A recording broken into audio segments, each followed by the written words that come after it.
ان کے حکومت میں رہنے کا جواز گزشتہ روز ہی ختم ہو چکا ہے اور آج کے دن تو انہوں نے حد کر دی ہے۔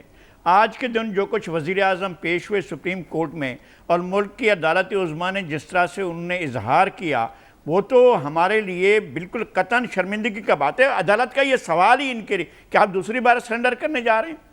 کیا یہ 16 اگست کو جب واقعہ ہوا تھا 16 اگست کا میں 2014 کی بھی بات کر رہا ہوں اور 2014 کی بات بھی کر رہا ہوں 16 دسمبر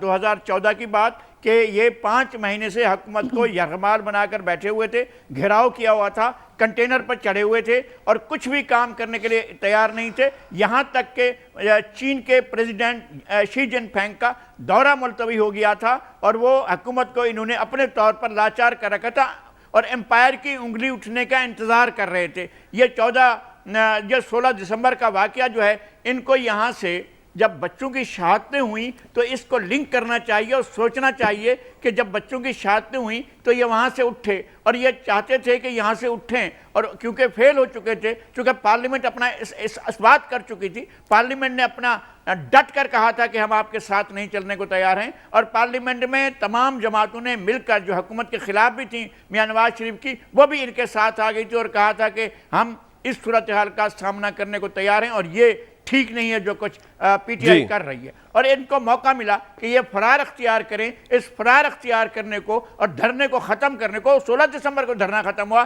16 دسمبر کو یہ واقعہ ہوا۔ ایک تو یہ کہ اس کو انٹرلیٹ کیا جائے اور دوسرا یہ کہ 16 دسمبر کو ڈھاکہ فعال ہوا تھا اور ڈھاکہ فعال کے بعد یہ پشاور فعال جو ہوا ہے اور پشاور میں جس طرح بچوں کی شہادتیں ہوئی ہیں، جس بے دردی سے مارا گیا اور یہ تب بھی ان کا بیانیہ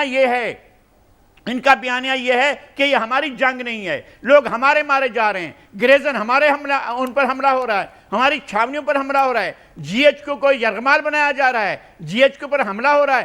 ایسی عالم میں بھی یہ کہتے ہیں کہ یہ ہماری جنگ نہیں ہے، ہمارے لوگ مر رہے ہیں، ہماری مساجد جو ہیں وہ مسمار ہو رہی ہیں، ہماری مسجد میں لاشیں پڑی ہوئی ہیں، ہمارے امام بارگاہوں میں لاشیں پڑی ہوئی ہیں اور یہ کہتے ہیں کہ نہیں ہماری جنگ نہیں ہے۔ ہمارے لوگ بازاروں میں، پارکوں میں اور کھیل کے میدانوں میں مارے جا رہے ہیں اور یہ کہتے ہیں یہ ہماری جنگ نہیں ہے۔ آج بھی یہ کہہ رہے ہیں کہ یہ ہماری جنگ نہیں ہے۔ بھائی جب کون تھا پھر؟ ہمارے 65 کی جنگ میں اتنے لوگ نہیں مارے گئے۔ نذیر لغاری صاحب آپ کے خیال میں یہ جو مذاکرات کر رہے ہیں یہ غلط کر رہے ہیں؟ پرائم منسٹر کی جنگ میں اتنے لوگ نہیں مارے گئے، جی بالکل، دہشت گردی کے خلاف جنگ میں لوگ مارے گئے۔ اگر وزیر اعظم کو یہ نظر آ رہا ہے تو پہلے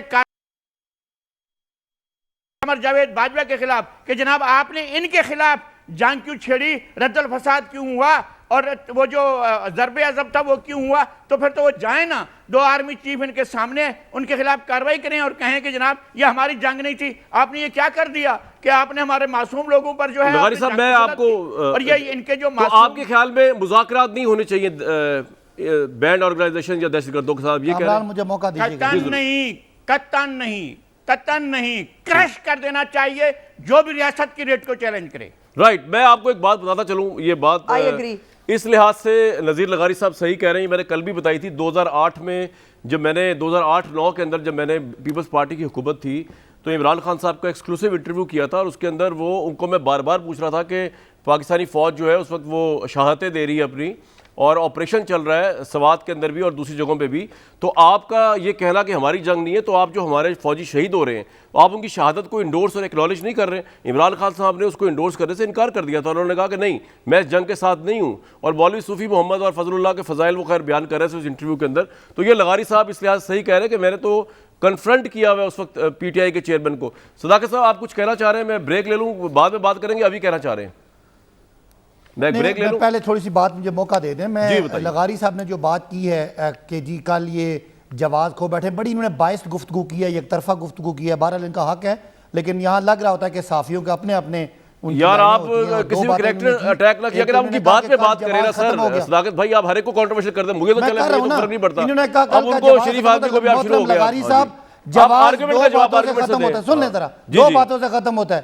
ایک، اگر حکومت کے پاس فائنانس بل میں ووٹ نہ ہو اور دوسرا عدم اعتماد ہو۔ میرے بھائی پڑھ لیجئے گا، سر اخلاقی طور پہ کہہ رہے ہیں وہ، اور پرائیویٹ ممبر ڈے کوئی پارٹی کا نہیں ہوتا۔ لغاری صاحب جلدی بتائیے، میں نے بریک لینی ہے۔ سر آپ نے کہہ دیا، آپ کہہ رہے ہیں لغاری صاحب پرائیویٹ ممبر ڈے تھا، اس پرائیویٹ ممبر ڈے پہ اگر کسی کی کوئی ریزولوشن پاس ہوتی ہے تو میرے بھائی آپ اتنے ججمنٹل ہو رہے ہیں. اور دوسرا جو آپ کو امریکہ نوازی میں لگ رہا ہے کہ امریکہ کی جنگ ہماری جنگ تھی, وہ ایک ذرا تھوڑی سی گہری بات ہے کہ ہم نے وہ جنگ اون کیوں کی. جب جنگ میں پڑ گئے تو وہ تو ایک الگ بات تھی, لیکن جو آپ باتیں کر رہے ہیں, اگر ہم امریکہ کی جنگ کا حصہ نہ ہوتے تو شاید یہ ہمارے جو ہمارے 150 ارب ہمارا ڈالر ضائع ہوا یا ہماری 80,000 جانیں. میں ایک بریک لوں گا لیکن میں آپ صداقت بھائی آپ سے میں بدرجہ احترام یہ بات کہہ رہا ہوں, ہر بندے کو کنٹروورشل نہ کیا کریں جو آپ سے سوال پوچھے. اینکرز کو تو کرتے ہیں, آپ کو جو گائیڈ لائن ملی ہوئی ہے پوری آپ کی ٹیم کو کہ آپ کرتے ہیں کہ جی کسی کے انٹروڈکشن کو کہہ دیا بائسڈ ہے, بجائے آپ اس کی انٹروڈکشن کا جواب دیں دلائل کے ساتھ, سوالوں کا جواب دلائل کے ساتھ دیں. آپ کہتے ہیں کہ اس طرح ہم کریں گے تو عوام میں بڑی ہماری بات کی پذیرائی ہو جائے گی. ایسا ہوتا نہیں میرے بھائی. میں نے آپ تو ابھی آئے نا اقتدار میں نے آپ سے پہلے سینکڑوں میں نے دیکھے اقتدار میں آئے بھی اور چلے بھی گئے, اور وہ ان باتوں سے بات بنتی نہیں. نذیر لغاری صاحب کو بلا وجہ آپ کنٹروورشل کر رہے ہیں, وہ ایک کریڈیبل صحافی ہیں, سینئر جرنلسٹ ہیں, ان کے سوالوں کا جواب دلائل سے دیں, ختم ہوگی بات. بریک لوں گا جی میں. اور بریک پہ جانے سے پہلے نذیر لغاری صاحب پہ ایک پرسنل صاحب بات بھی انہوں نے اٹیک کر دی اور ان کو یہ بھی کہہ دیا امریکی نواز جنگ کے سپورٹرز ہیں. نذیر لغاری صاحب آپ نے کچھ کہنا, پھر میں نے عظمیٰ صاحبہ کے پاس جانا ہے. Sir quickly would you like to respond جو انہوں نے گفتگو کی صداقت صاحب نے. میں صداقت عباسی صاحب کا بہت احترام کرتا ہوں, ان کی بہت عزت کرتا ہوں. وہ ہمارے ملک کے انتہائی قابل احترام ادارے پارلیمنٹ کے رکن ہیں, اور میں ان کا یہ رائٹ سمجھتا ہوں کہ میرے نقطہ نظر سے اختلاف کریں, لیکن ان کا یہ کہنا ہے کہ میں کسی کا ایجنٹ ہوں, تو میں صرف یہ عرض کرتا ہوں کہ میں اپنے ضمیر کا ایجنٹ ہوں. میں نے ویسے نہیں کہا اس کے علاوہ میں کسی کا ایجنٹ نہیں. بالکل ٹھیک ہے سر, یہ آپ کا پوائنٹ آ گیا. عظمیٰ بخاری صاحبہ میں نے نذیر صاحب کوئی ایجنٹ کی بات نہیں کی, میں نے آپ کی سوچ کی بات کی, آپ کے پوائنٹ آف ویو سے اختلاف کیا, آپ سے بھی کوئی اختلاف نہیں. چلے دلیل سے جواب دے دیا کریں سر. کہ آپ کی گفتگو حکومت کے موقف کے خلاف تھی.